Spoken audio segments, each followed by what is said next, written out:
Welcome to Lifestyle Solopreneur, the community for entrepreneurs who put lifestyle first. Join your host, Flavia Barris, as she interviews successful lifestyle solopreneurs and shares ideas to help you find the perfect balance between lifestyle, business, and self.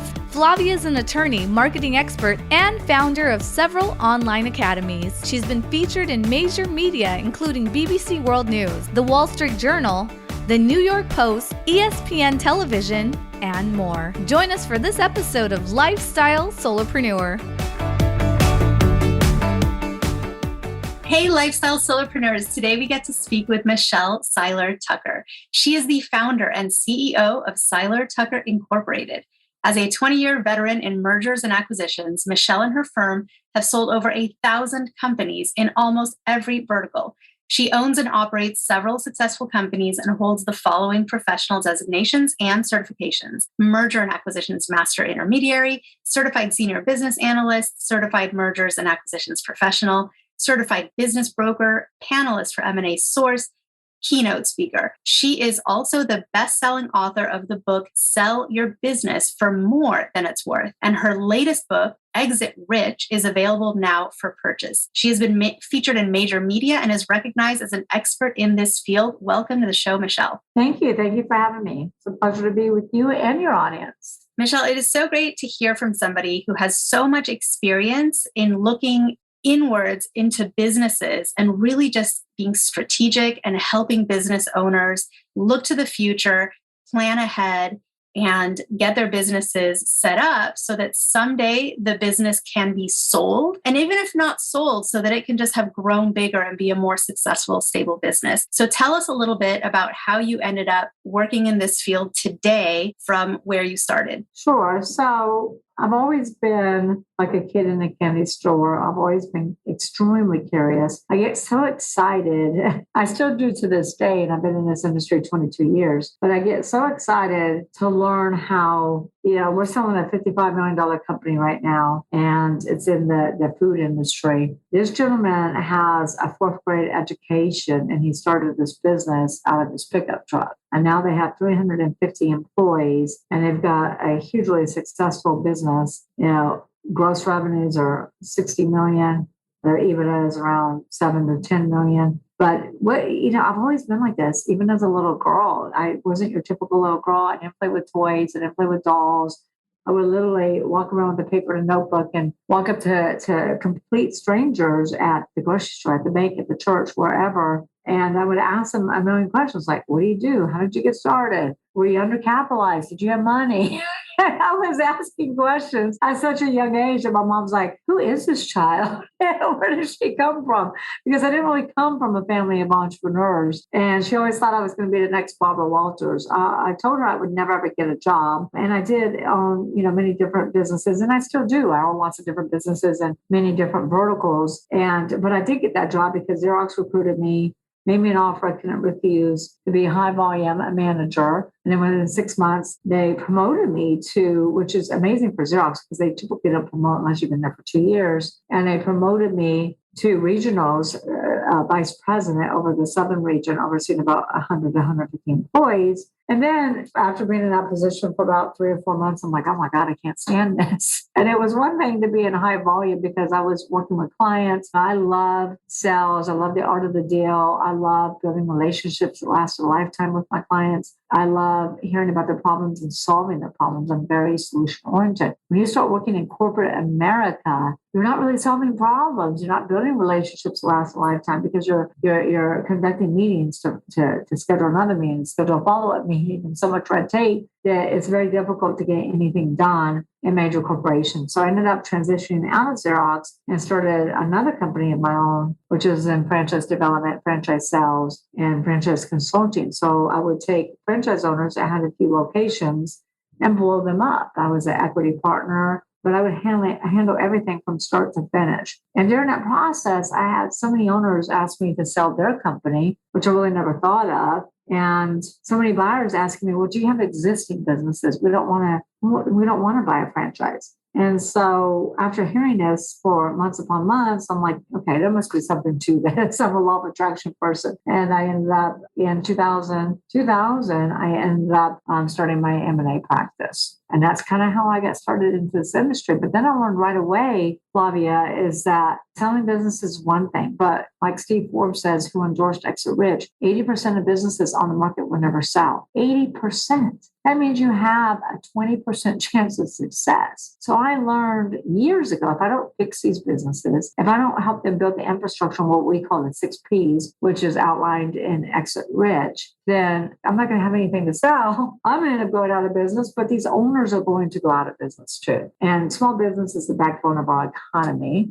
There's 30.2 million businesses in the United States employing over half the U.S. workforce. So if we don't help small businesses become really, really successful, then our economy tanks. And that's really why I wrote Exit Rich, and that's why I do what I do, is to really help save the American economy by saving one business at a time from going out of business, and also helping business owners exit rich. So we specialize in buying, selling, fixing, growing businesses as well. And we've chatted before where, I said, I think a lot of small businesses, entrepreneurs, solopreneurs especially, they're in business. Maybe it's their passion business, something they've always wanted to do, and they've started their little baby. It's growing. It has their brand that they came up with on it, and they're not really thinking of selling because this business is kind of part of their identity. But we chatted, and you were saying sometimes even huge businesses haven't put a lot of thought into making themselves sellable, right? That the founders and the people at the top haven't really given that kind of strategy of thinking so that they can someday sell the business, and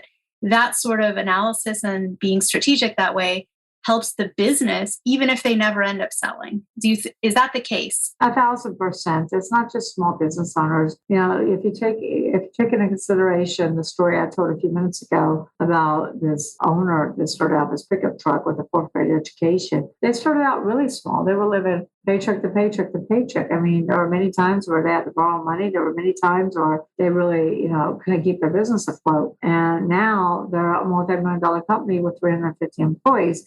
But he's still working in the business. The business is dependent upon him. If you take him out of the business, there is no business. All the sales are done by him. All the customer relationships are handled by him. So the buyer is buying 80% of the company because they know the company really is not sustainable without him. And that happens in business after business after business because entrepreneurs start businesses, like I said, from their garage, from their kitchen table, from their pickup truck. And it is their baby. It is their identity. And they're so close to it. And when you're so close to something, you're not really thinking about it long term.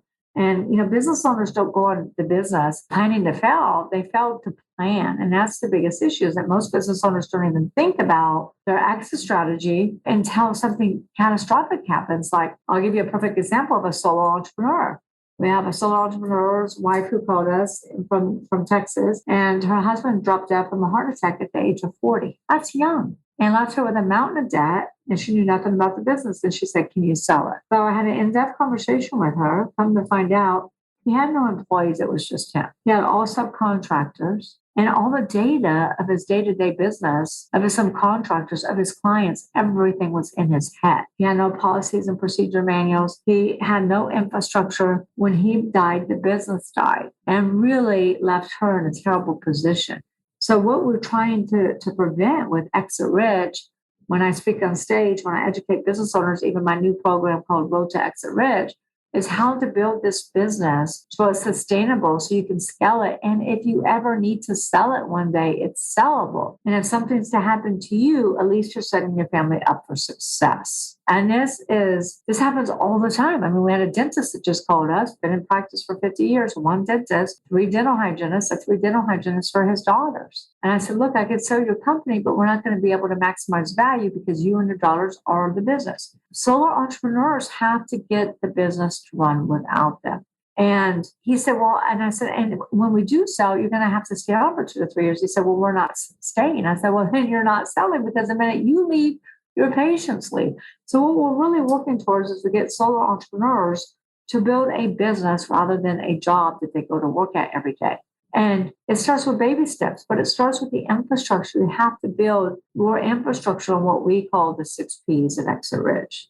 So you have to somehow not just be this very savvy business person and know about finance and economics and all of the sort of, let's call it the dry stuff, right? The stuff in the textbook. But I feel like you almost have to be a therapist, because I think some of these business owners are going to be very resistant to you taking them out of their own business and having them step away and having some sort of where the business can run without them. Yeah. Do you find that the mental game is one of the hardest obstacles when you coach a new client? Well, it is. And I partner with business owners to invest in my money, my core competencies and resources. And that's the biggest thing that I always say. I always say that you will never grow the business beyond which you can grow the owner. And you will never grow the business beyond what you can grow the owner. And if the owner is not really to grow and invest in self-development and let go of their baggage, because let's face it, we all have baggage, right? We all make unconscious decisions based upon our childhood, based upon the divorce we just went through, based upon our previous life experiences. And we really have to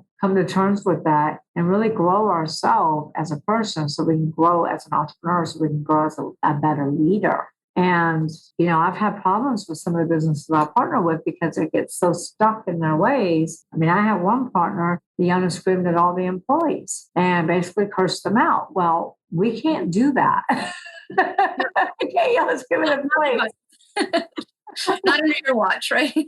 No, and we can't curse them out. And, that's against the law. And so anyway, but I started finding out that the reason he did that is because he had a very difficult childhood where he was abandoned, and he really tests everybody. So he tests everybody to see how loyal they are and see if they're going to stay with him. So the more he yells and screams and the more they stay, the more it proves to him that they're loyal. Does that make sense? Is that as crazy as it sounds? I mean, it makes sense, but it makes no sense, right? I mean, I get it, but wow, what a difficult sort of... It makes sense because a lot of entrepreneurs, a lot of business owners do that. And so it's really my goal to grow the business owner, but it's my goal to really get the business owner, because here's the problem. A lot of entrepreneurs are control freaks, right? We're always like, well, if we want it done right, we have to do it ourselves. And that can't be further from the truth, because you're never going to grow without letting go of the control. And entrepreneurs need to stop working in their business and start working on their business, especially solo entrepreneurs,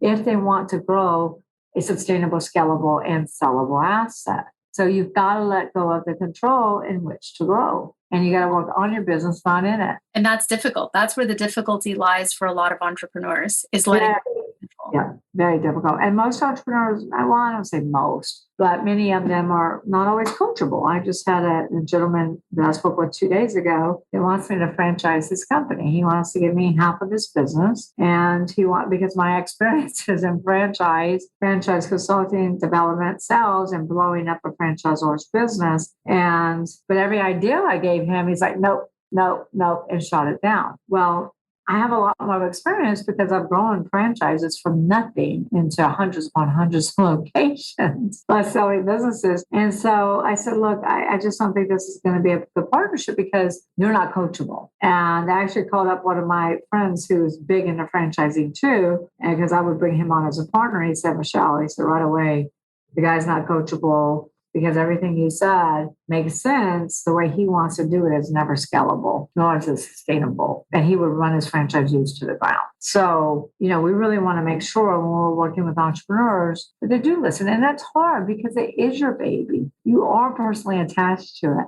Do know a lot about it, but we're not experts in everything. I mean, most entrepreneurs are not experts in finance or accounting. They're visionaries. And that's what I find is a lot of entrepreneurs are visionaries. They're really great at coming up with ideas, but they need a good, solid integrator to implement those ideas and make sure that they have that solid infrastructure, because you can build a great business on a great concept, but without a foundation, without the infrastructure, your business is not sustainable. So tell us about your two books. There's Sell Your Business for More Than It's Worth, and then also the book Exit Rich. What are the differences between the two books? If somebody was going to start by reading one of your books, which one should they pick up? And maybe that's different for different people at different stages in their business. Yeah, I would 1,000% say you should pick up Exit Rich instead of Sell Your Business, no matter what stage you're at. And the reason for that is because Sell Your Business for More Than It's Worth is a good blueprint on selling your business.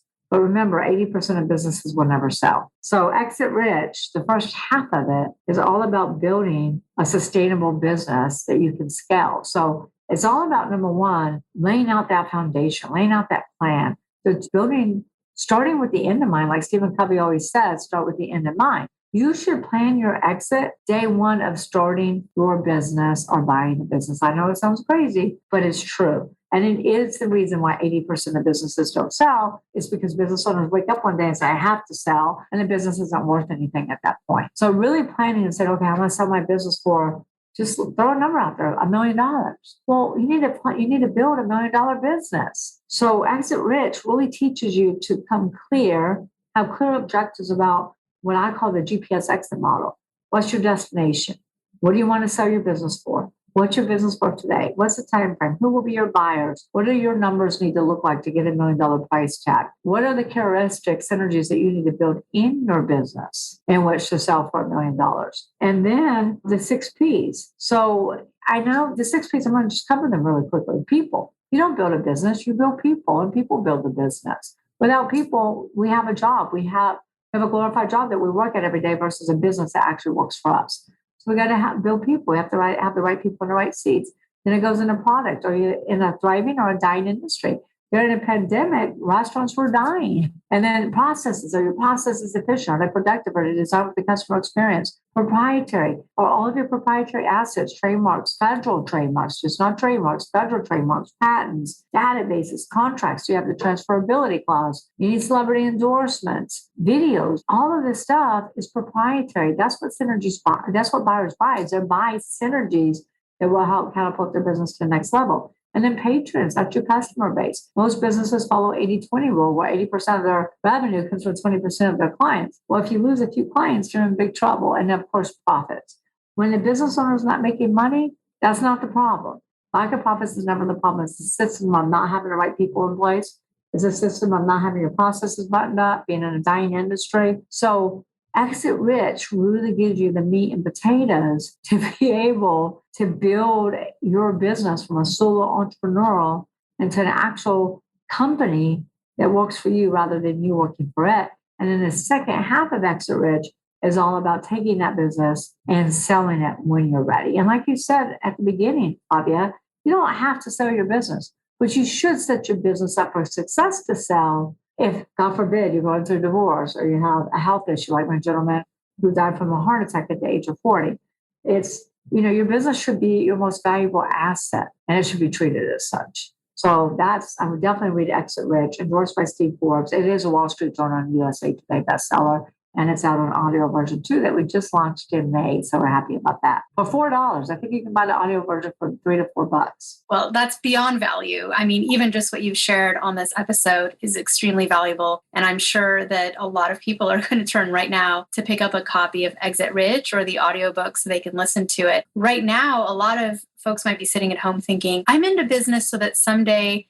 maybe I won't sell it, but it'd be really nice to be able to take a 1-month sabbatical and go travel or spend more time with the kids or do something. We're all about work-life balance. We're all about not becoming so completely engulfed by our business that we have no time for anything else. So I think one of the core principles of prepping your business for sale that you've talked about is taking the entrepreneur, the founder, out of the business's day-to-day so that the business can operate even if the founder is on vacation with family. God forbid, having some medical procedure done, something that takes somebody out for a little while because of just needing some time away from the desk. And so I think the principles that you teach are critical, not just for eventually potentially selling a business, but also to introduce a little bit more freedom and flexibility.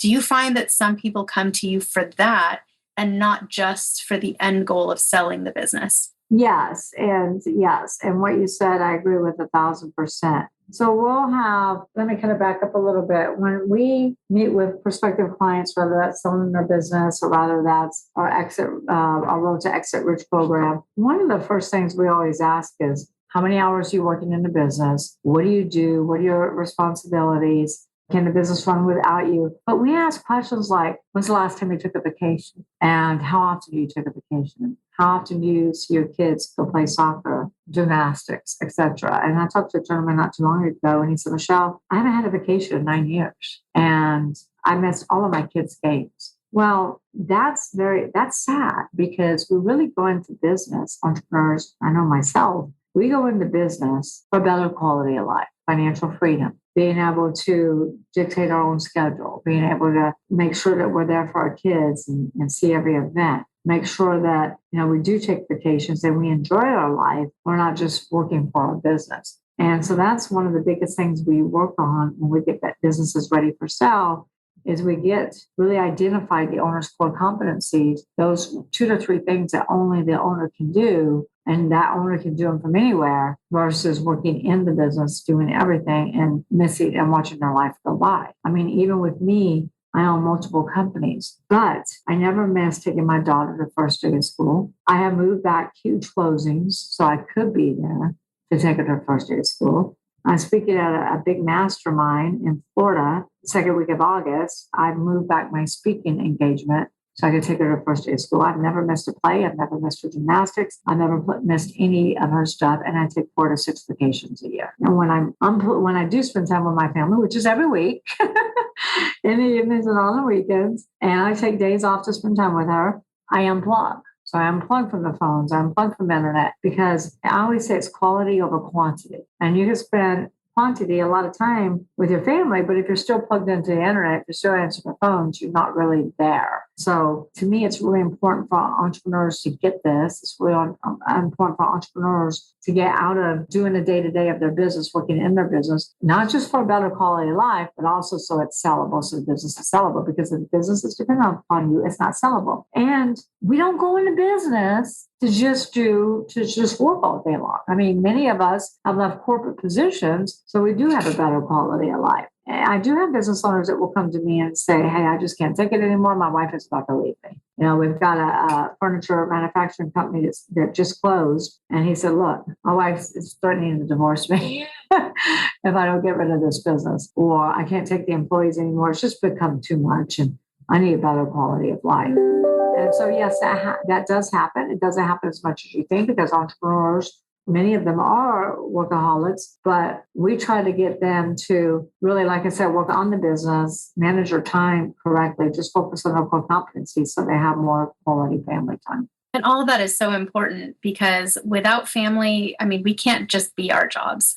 So for you have this amazing company, Seiler Tucker Incorporated. It's your baby. It's the one you've built. You are clearly the face of it. You are the CEO. You are the founder. Do you anticipate that someday you will sell? I know you've probably created the company to be sellable, but is that in the cards for you, do you think? It is. And I own other companies. So when we say it's my baby, I own other companies that are sellable, and we built them to sell. Like, I won't partner with a business owner typically unless we can build it to sell for a certain price tag in a certain period of time. So everything I do, I build to sell. And yes, Seiler Tucker, I will sell this. I will exit this one day. It might be an ESOP to my employees. It might be to one employee. It might be to outside private equity groups. Yes, I will build it to sell when I'm ready. The company is already sellable. We operate on, I would say, pretty much all the 6 Ps. If we struggle with any P, it's probably people, because of where we live in New Orleans, Hurricane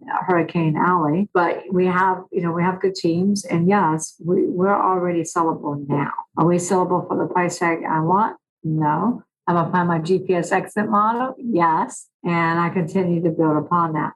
I love what I do. So I won't be selling anytime soon, but I know, because I teach it, I preach it, I do it. It's so important to start with the end in mind and build your business to sell, regardless of how long you hold on to it. I'm having so much fun helping business owners, because it's not just about selling a business and making money. It's really about making a difference and really helping these entrepreneurs exit rich and keep their business from going out of business, because so many business owners are selling for pennies on the dollar, closing their doors, or even worse, filing bankruptcy. So I'm really passionate about what I do. I love what I do. I'm still a kid in the candy store until I'm done with that. Probably won't sell, but I have a sellable asset. So once that happened to me or my family, I could sell my business now. So tell us, how do people get in touch with you to learn more about what you do, your services, and beyond the books? They can definitely go and buy the book. Sell Your Business for More Than It's Worth is one of the books. The other is Exit Rich. Where else do they go to learn more about your business and services? Sure. So they can go to STI, that's STI, which stands for Seiler Tucker Incorporated, at 360.com, STI at 360.com. It has all of our websites. So it has SeilerTucker.com, it has ExitRichBook.com, it has Seiler Tucker Academy that has quizzes. So if you're into quizzes and you want to know what are your strongest P's and your weakest P's, go to Seiler Tucker Academy. If you want to know what your business is worth today, go jump on our calculator at the Seiler Tucker site. So that's STI at 360.com. My books, again, I recommend Exit Rich only because it's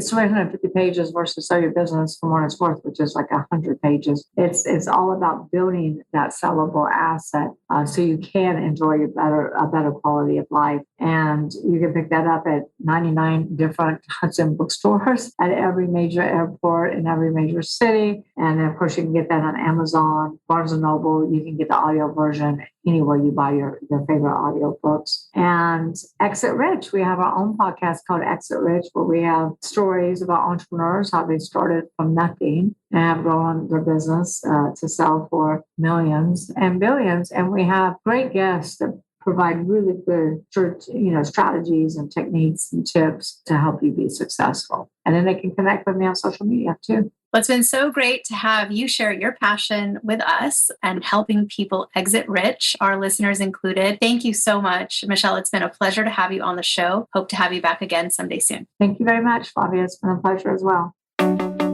Guess what, lifestyle solopreneurs? If you don't yet have an online business earning you enough passive income to live the life of your dreams, I'd like to suggest you consider trying out Kajabi. Kajabi is an all-in-one solution where you can create and teach online courses, publish a paid newsletter, launch a free or paid podcast, process payments, build one-on-one coaching portals for your clients, and much, much more. I personally use Kajabi to power numerous successful and profitable online businesses. Lifestyle solopreneurs, there's a free trial of Kajabi waiting for you at this link, www.kfreetrial.com. You can try Kajabi for free, no obligation, by going to www.kfreetrial.com. Again, kfreetrial.com, and that K stands for Kajabi. Starting an online business helped me break free from that corporate grind, and I hope it does the same for you. You have nothing to lose and absolutely everything to gain. Thanks so much for tuning in today. Don't forget to subscribe to the show, and see you next time.